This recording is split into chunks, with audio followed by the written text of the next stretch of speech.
All right, man. All right, let's go. All right, let's go, man. What the hell just happened? What the hell just happened?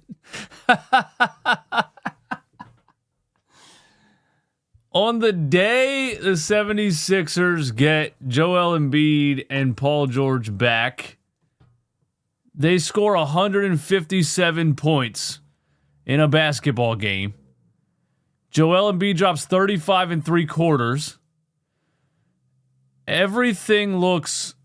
I'm not going to go crazy in this postgame show, all right? But there is definitely a lot of things to say. But we have to temper ourselves also.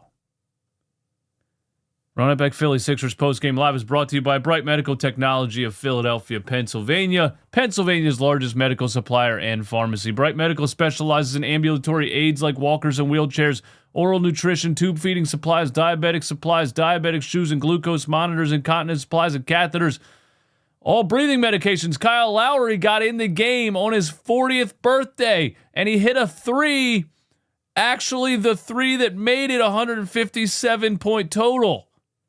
He's probably in the locker room right now using nebulizers, inhalers, and all breathing medications. Bright Medical accepts most insurances, services patients of all ages, and delivers anywhere in Pennsylvania, either by hand delivery or by UPS. The staff speaks 15 languages. You always speak to a real person. You never speak to a robot for 3 weeks like you do when you get locked out of your YouTube channel and lose money. They always have a real person on their staff, okay? And if you need any medical supplies, just call Bright Medical, and don't forget to mention Run It Back Philly. Go to brightmedi.com or call 215-725-MEDS. That's 215-725-6337. Yeah, let's get down to business, man. The 76ers get Joel Embiid back. And, we thought it was going to take him a couple of games to get back to what he was doing before he got elbowed in the ribs.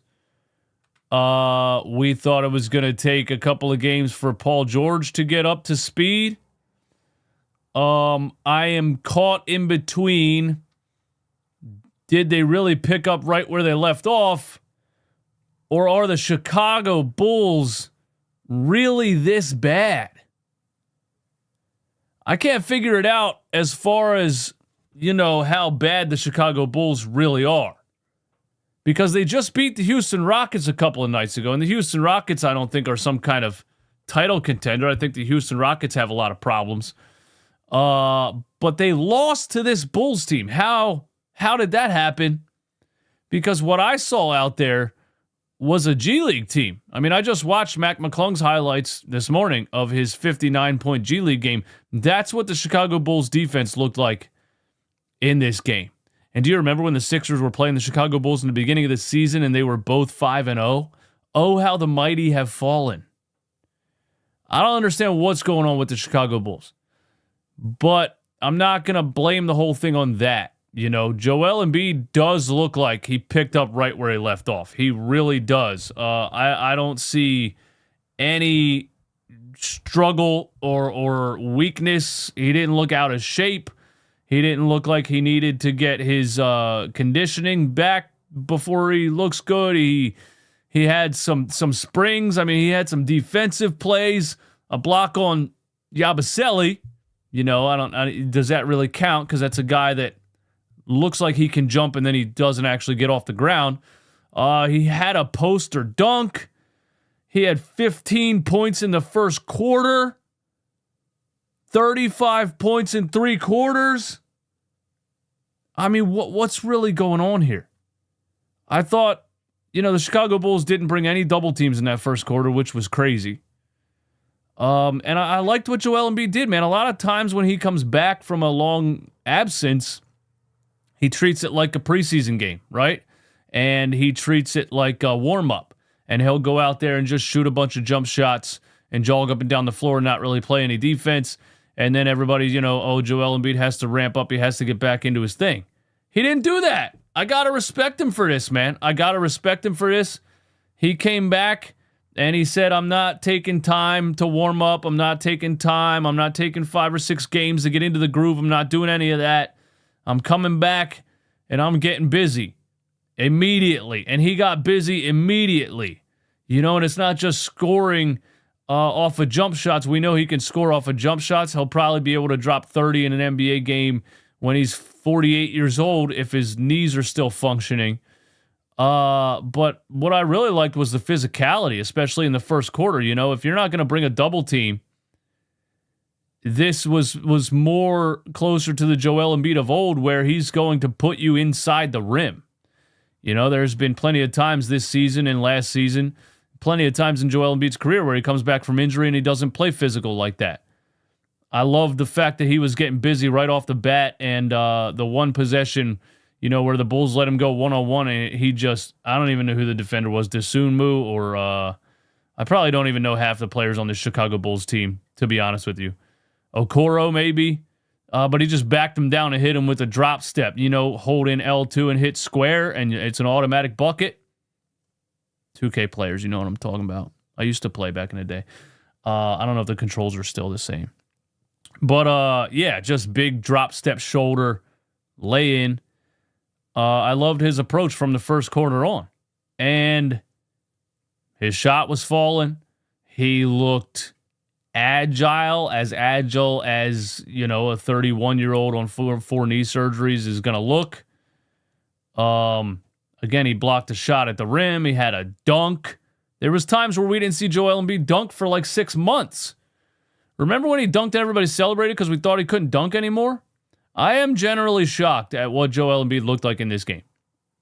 Even with how bad the Chicago Bulls are, I am genuinely shocked with how Joel Embiid looked in this game. The Sixers scored 157 points, the most points they've ever scored in a game since 1970.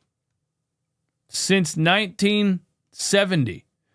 When they passed, I think it was 153 points, they beat a record from 1986 that Charles Barkley was the lead scorer in.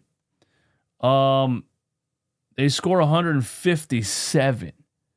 And that's just, it's embarrassing for the Chicago Bulls. And, let's call it what it is. Teams in the NBA should not be scoring 157 points. That's ridiculous. But it's a balance. It's two things. It's how bad the Bulls are. It's how kind of bad the NBA is right now, but it's also how incredibly dominant Joel Embiid is.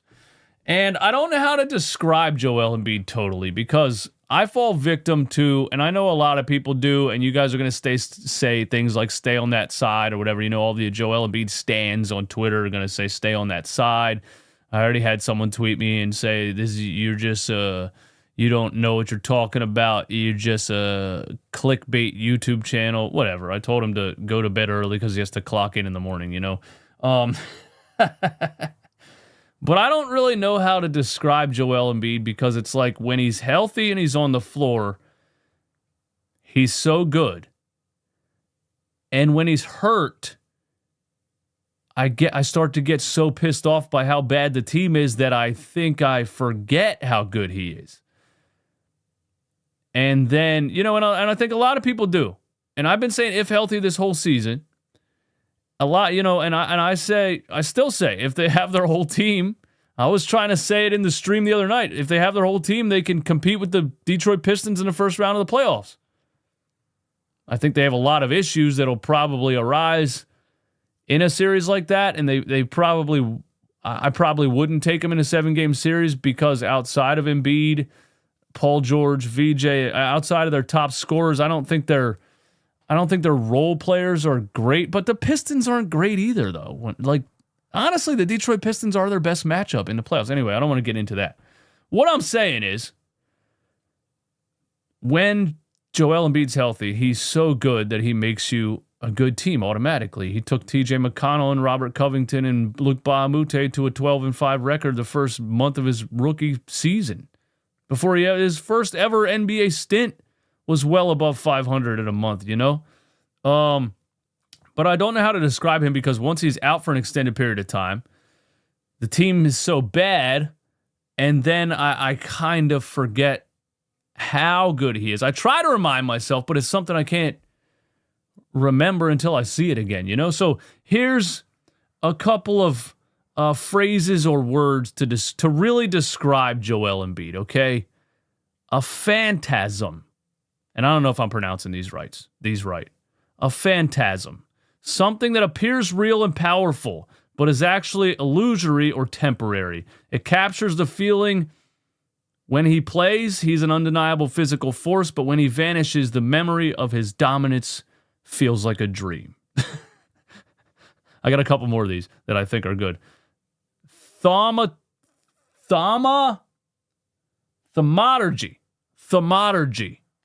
This refers to the working wonders of miracles. An athletic thaumaturgy, a divine intervention in the game that is so beyond the natural order that the human mind can only process it while it's happening. That's a banger. Hold on, I got a couple more. I was also looking up terms for Joel Embiid and role players, right? Because when I see Quentin Grimes, I see Justin Edwards, I see some other guys, even Dominic Barlow, and when he's not out there, they look like they should go back in the G League. You know what I mean? Like they look that bad when he's not out there.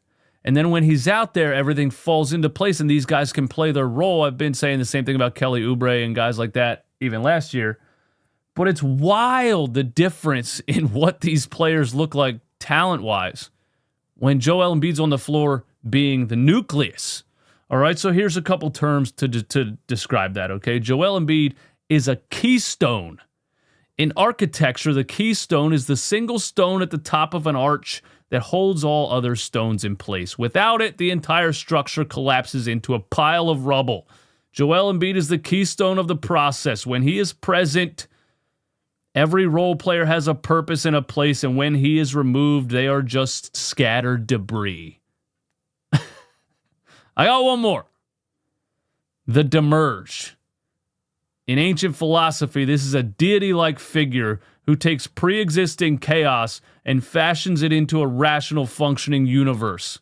When Embiid is on the floor, his gravity organizes the chaotic movements of his teammates into a cohesive system. Without him, the universe of the 76ers returns to a primordial soup where nothing makes sense. And last one, the Solar King.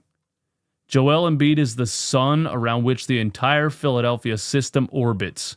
His light allows lesser planets to shine and sustain life. When he goes behind the clouds, back to the injury report, the world enters a dark, frozen age where those same planets become cold, barren rocks.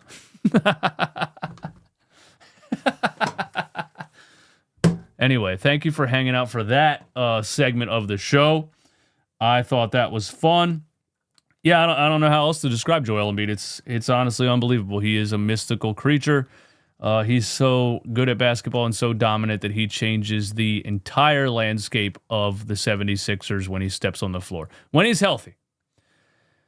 And we got to be happy with what he looked like in this game, even though it is the Chicago Bulls. We'll look at the schedule towards the end of this stream and really talk about, what we can expect. But I don't think you could have asked for a better return. Now, they chose to return during the Chicago Bulls instead of returning against the Oklahoma City Thunder. This is probably why. But we're not going to go there. The Sixers had a 51-point third quarter. They are the worst third quarter team in the NBA. They're actually one of the worst third quarter teams of all time. And they go out and they have a 51-point third quarter. So shout out to that. That's what really, blew the game out of the water, although they were up by 12 in the first quarter. They were up by another, 7? They were up by 19 at halftime. The game was never anything competitive. VJ Edgecombe, man, I loved what VJ Edgecombe did in this game, and what I've loved most about what VJ Edgecombe did in this game is, he picked up where he left off 2 games ago with his level of confidence, and I thought VJ did a really good job of not taking a step back or not deferring, just because Joel Embiid came back and Paul George came back. VJ went out there and played with the same level of confidence that he had when those guys weren't out there. And he looked incredible. And again, I'm not going to go crazy with this one because this team that they played is really bad. But it's not like they played the Brooklyn Nets or something, you know? But VJ looking like this young is wild. And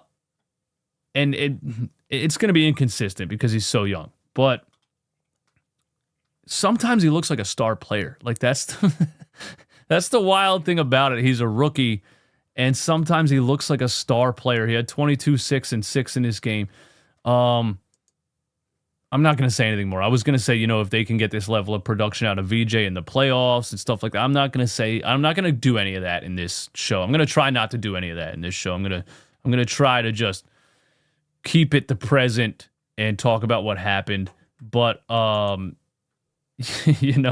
VJ looked like a star next to Joel and Paul George in this game. And I just love that he picked up right where he left off. And he got to his shots. He got to his, little dribble into a mid-range shot. His three is falling. I mean, when they're doubling Joel and he's wide open, his three obviously is even easier than it is without those guys out there. I thought VJ Edgecombe just fit in perfectly and didn't defer or anything, and he was a plus 32 in the game. So shout out to VJ also. We got to talk about Podcast P, man. We got to talk about Podcast P. I got to eat my words here temporarily. I got to eat my words here temporarily. I got to eat crow, as they say, or I have to and I have to I was going to say stand on business, but this would be the opposite of that. I have to not stand on business. I have to take back what I said, at least temporarily. And I'm not going to take it back. I'm going to see what he looks like over the course of, the rest of the season and into the playoffs. But the press conference, I made a complete mockery of because I thought it was a total joke and I thought he said a lot of stupid things.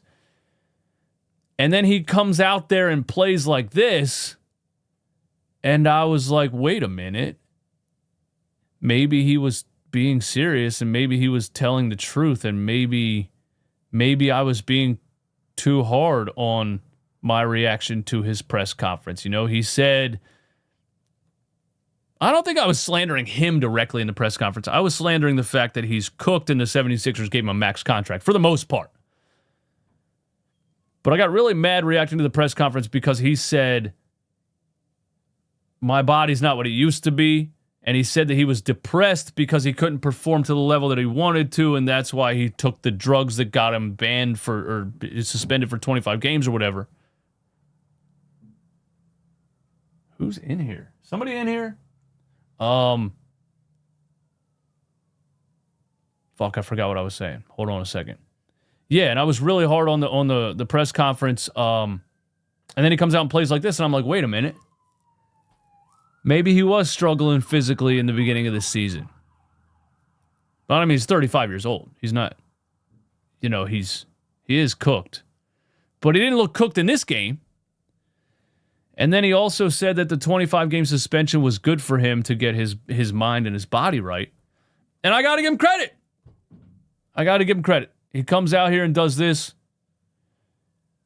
That fourth quarter I don't know what the hell was going on. First of all, he looked good, the whole game. But the fourth quarter, bro, he was having a shoot around. Now we got cop sirens outside. Jesus. The fourth quarter, he was having a shoot around. I couldn't believe what I was watching. I think he hit 5 shots in a row. He had 13 points in the fourth quarter on 5 for 8. But there was really a stretch of 5 shots in a row where he was just coming down the floor and just hezzy dribbling and stepping back and just launching shots and making everything.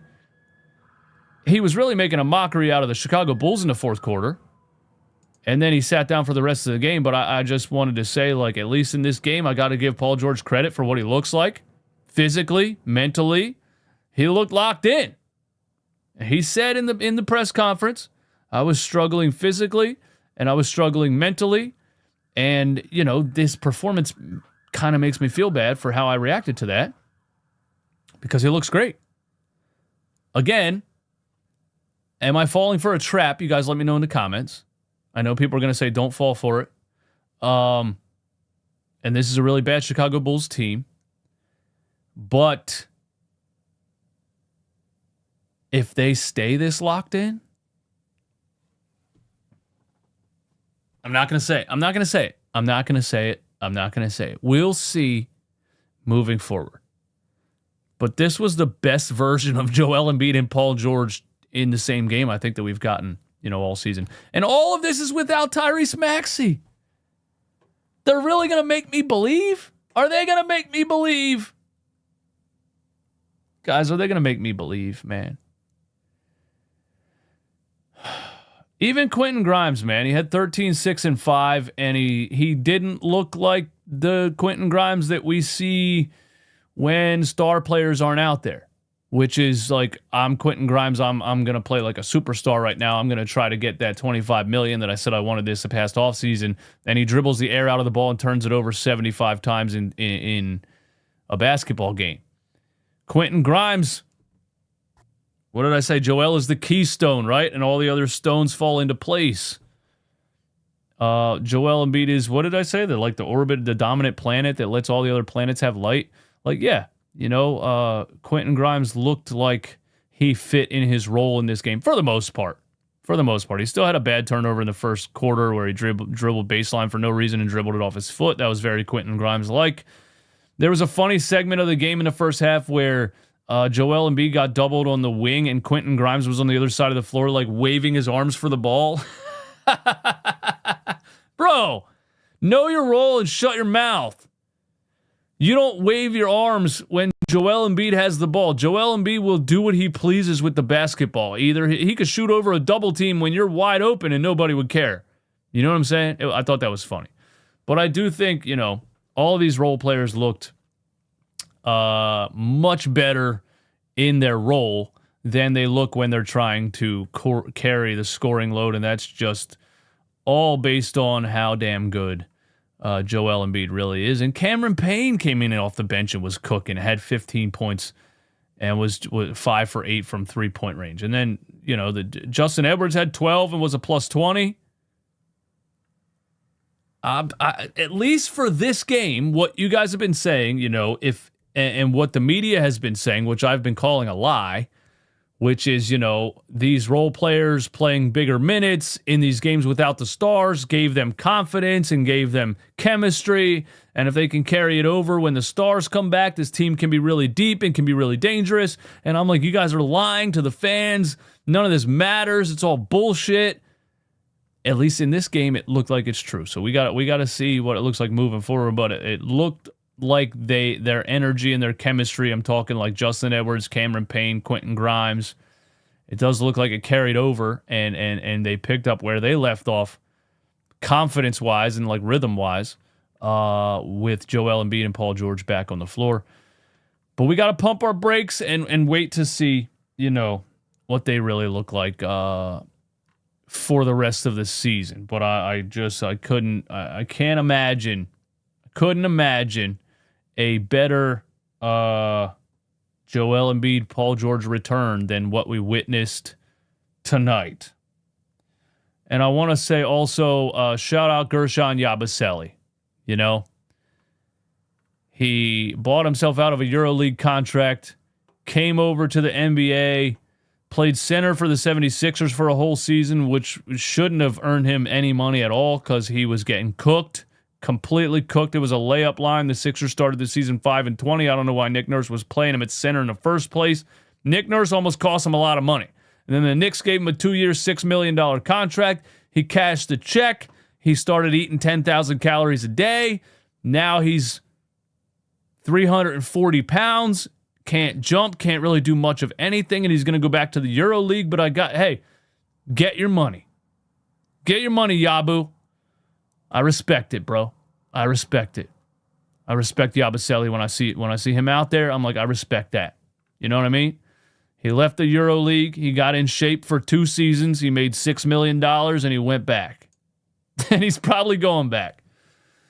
Yo, Mojo, thank you for the super chat, man. Happy birthday to Kyle Lowry. Allah literally said Lowry is always working on his conditioning when the man's jersey looks like it snaps in the nether regions. It snaps in the nether regions.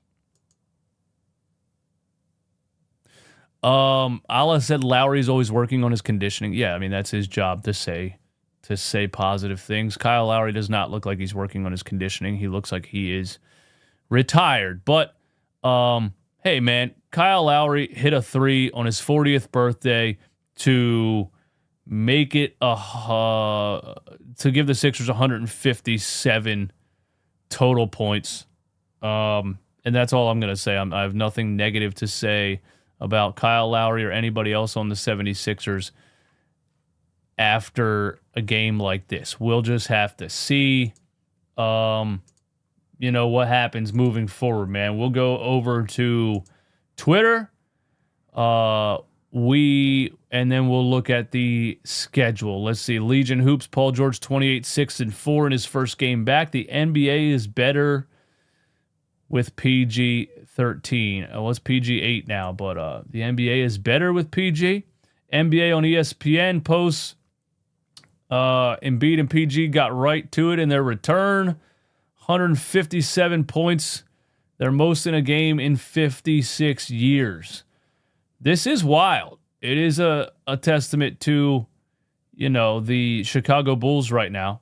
But it is wild that they came back and that's what they looked like in their first game back. Let's go to the Sixers list so we can get straight Sixers news and takes. Let's see. Paul George says he wants to play in all of the Sixers' final 10 games as long as his body permits. So he's going to play back-to-backs, Paul George is. He said in the locker room tonight he felt 100% better physically and much more explosive than before. Again, I got to give him credit. Now, I think the fact that you keep coming into a season injured, it's not his fault, but he's 35 years old and he's cooked. But I do think he was telling the truth that the 25 games off was good for him to get his body right if he's going to look like this every night, So, I think it sucks that you gave a guy like that a max contract because he's hurt every year, because he's old and he's basically done. But he looks the best right now that he's looked in the last 2 years. So we got to be, happy about that, right? Let's see who's playing the Pistons. The Hawks beat the Pistons, maintaining the lead on the 6th seed. All right, we'll look at the standings here in a second. What else we got, man? Let's see. Right, so Ricky Sanchez is live. The Sixers scored more points than they did since 1970. I think I said everything there is to say, man. Kyle Lowry hit a 3 on his 40th birthday. Yeah, I think I said everything there is to say. I don't think we're going to find anything on Twitter that I haven't said on this show. We'll do a chat Q&A, man. Let's do a chat Q&A before we get out of here. Oh, we got to do we got to go to the standings. My bad. Standings and then chat Q&A, okay? Standings and then chat Q&A. Let's see. ESPN.com. I like to use ESPN. I just like the layout, I think. Let's see. Standings. Here we go.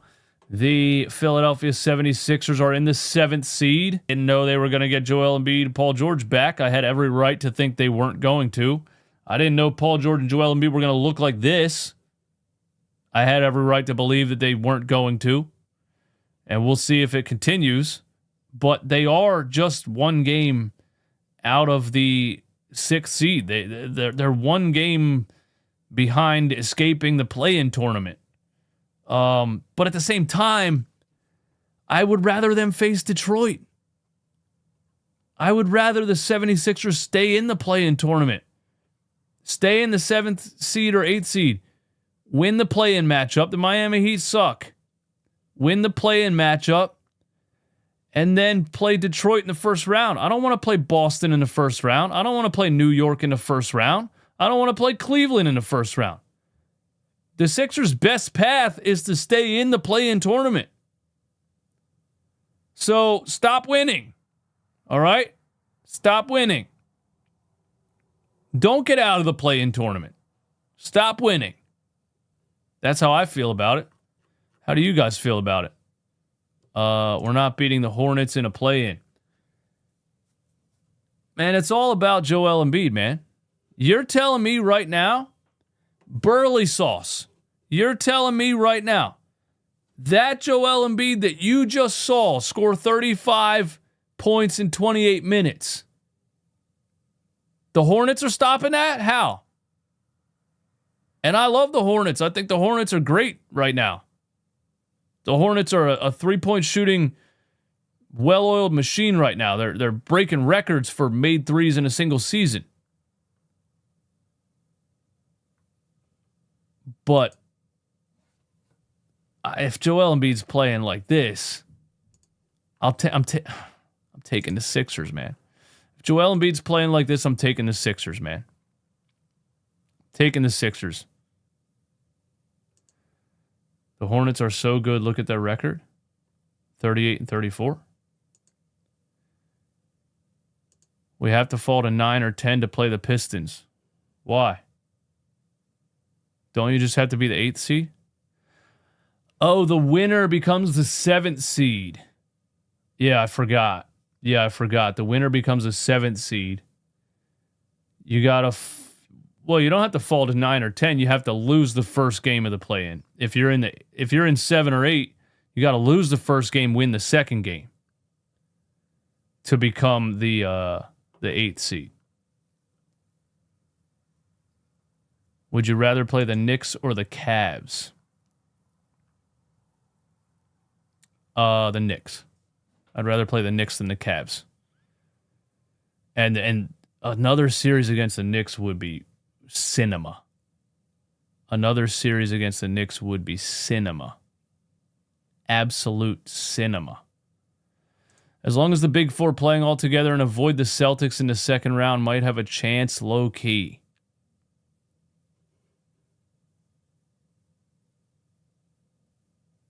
I'm not going to go and talk about the second round or NBA. I'm not going to talk about any of that. I'm not going to talk about the second round or the Eastern Conference Finals. I'm not going to talk about any of that. Why would you choose the Knicks over the Cavs? I think the Cavs have more interior defense. Evan Mobley and Jared Allen. And I think the Knicks have a little bit more of a soft side. You know, Jalen Brunson being, you know, he can't guard me. You know what I'm saying? And the Knicks are really good. Don't get me wrong. I'm saying I think the Knicks have clearly some bigger defensive weaknesses, especially interiorly with Karl Anthony Towns against Joel Embiid. It's not even a matchup, you know, defensively. Now, Mitch Robinson comes in. Mitch Robinson's a great defender. If I'm the Knicks, if I'm the Knicks against Embiid, if Embiid's healthy, I might be starting Mitch and Cat together. But I would take the Knicks just because I think there's some more defensive flaws that you can exploit a little bit better on the block. You know what I'm saying? Check Super Chats. My bad. Did I miss something? Let me see. Oh, Braden779, thank you for a Super Chat. Embiid is still the best player on the team, in my opinion. Well, when he's healthy, of course he is, man. You just witnessed it. You just witnessed that. Nick Marchetti, what's up, man? Thank you for a Super Chat. We can win a series or two if fully healthy easily. See, man, why you guys got to go and get ahead of yourself so much? All we did was beat the Chicago Bulls, man. Let's take it easy. Let the Chicago Bulls, we scored 157 points.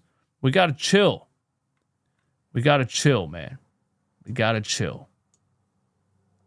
We got to chill. That's loser mentality.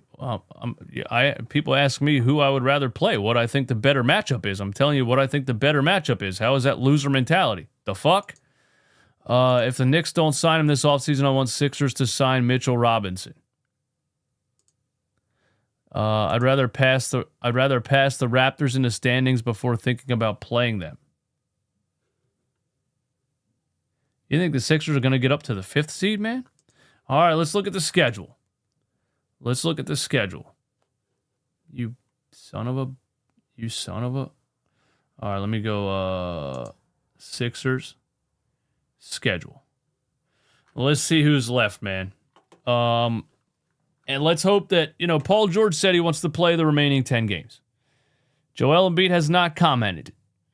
We have 2 days off. 2 days off. So that's good. Joel looked great. He looked great. 2 days off. And you go over to Charlotte. You're not going across the country. You're going over to North Carolina. North Carolina, South Carolina. Charlotte, North Carolina. Yeah. Shout out J. Cole. You're going over to Charlotte. Joel should play in that game. Saturday at 6. Then you got another game off. Not a back-to-back. Joel should play in that game. You got another game off Wednesday, Washington. Joel should play in that game. Another game in between, Friday, Minnesota. Joel should play in that game. Then you got a back-to-back. So Joel's not going to play in one of these games, Minnesota or Detroit. Then you got Monday, San Antonio. Joel should play in that game. We should get, Joel versus Musa. We should get Joel versus Bam. We should get Joel versus Jalen Duren. We should get Joel versus Wemby. Then you got Houston, Indiana back-to-back. Joel's not going to play in one of those. And you got Milwaukee, and they're terrible. But all I'm saying is this, and I'm not saying I expect it to happen because I'm a Sixers fan. I don't expect anything good to ever happen. But I don't think that you can argue that if Joel Embiid looks like what he looked like tonight, and Paul George looks like what he looked like tonight, they should win. They should go 1, 2, 3, 4, 5, 6, 7, 8, 9. They should go 7-2. If those players I mentioned look like what they looked like tonight, they should go 7-2 in their last 9. And then we're talking about something completely different. Am I being crazy?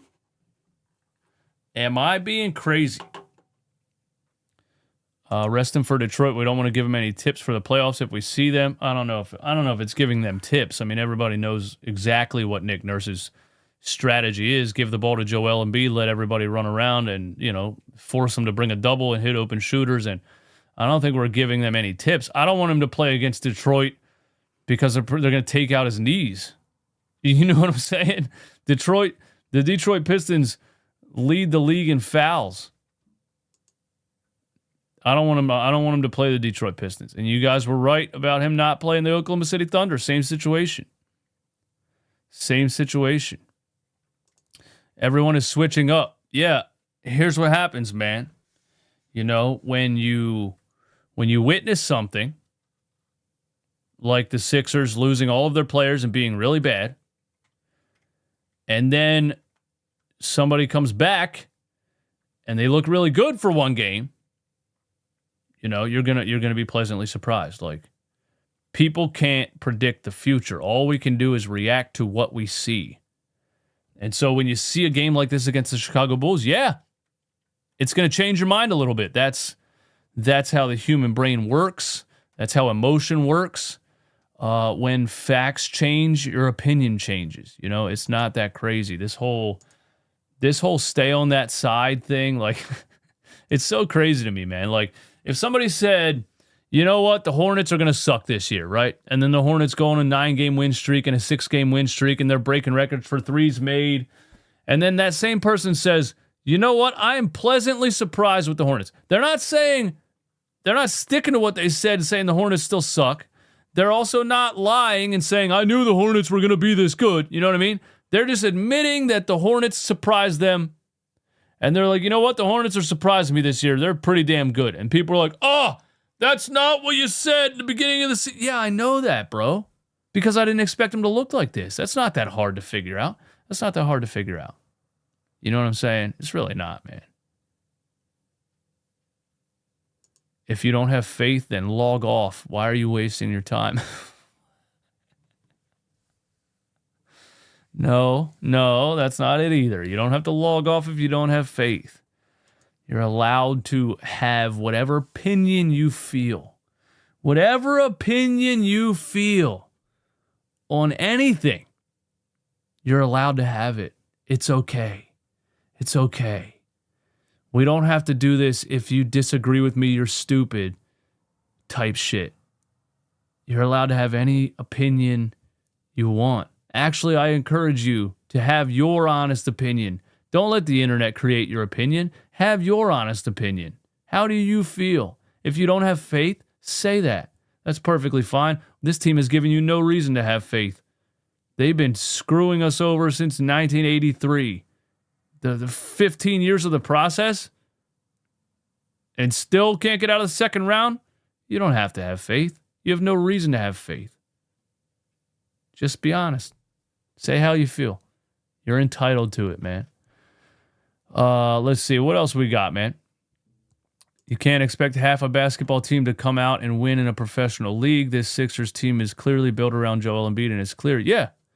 But we've been saying, I don't think anybody said the Sixers suck with healthy Joel Embiid. I don't think anybody said that. I don't think anybody said the Sixers suck without healthy Joel. The Sixers suck with healthy Joel Embiid and a full roster. I don't think anybody said that. I think everybody's basic opinion was the Sixers aren't going to win because they're never healthy. I don't think anybody was like, if the Sixers are fully healthy and Joel Embiid is back to playing like an MVP, they suck and they're not going to beat anybody. I don't know. If somebody said that, you're allowed to have an opinion, but why waste your time if you don't believe? Do something else. Yeah, I think we like basketball. We like watching basketball. We like rooting for a team to win. You don't have to have blind faith. You don't have to. If I don't have blind faith, I shouldn't watch it. I should do something else. Nah, I'm good. I'm gonna watch the team that I've been watching my whole life. I'm all right.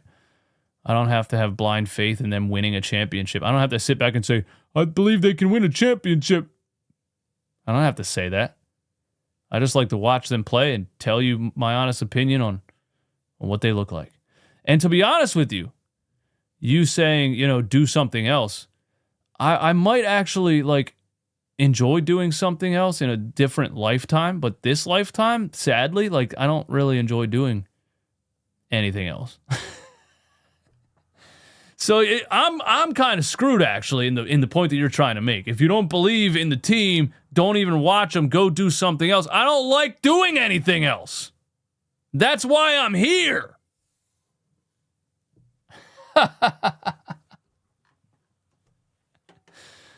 Oh, man. Thank you guys for joining in the fun in the chat.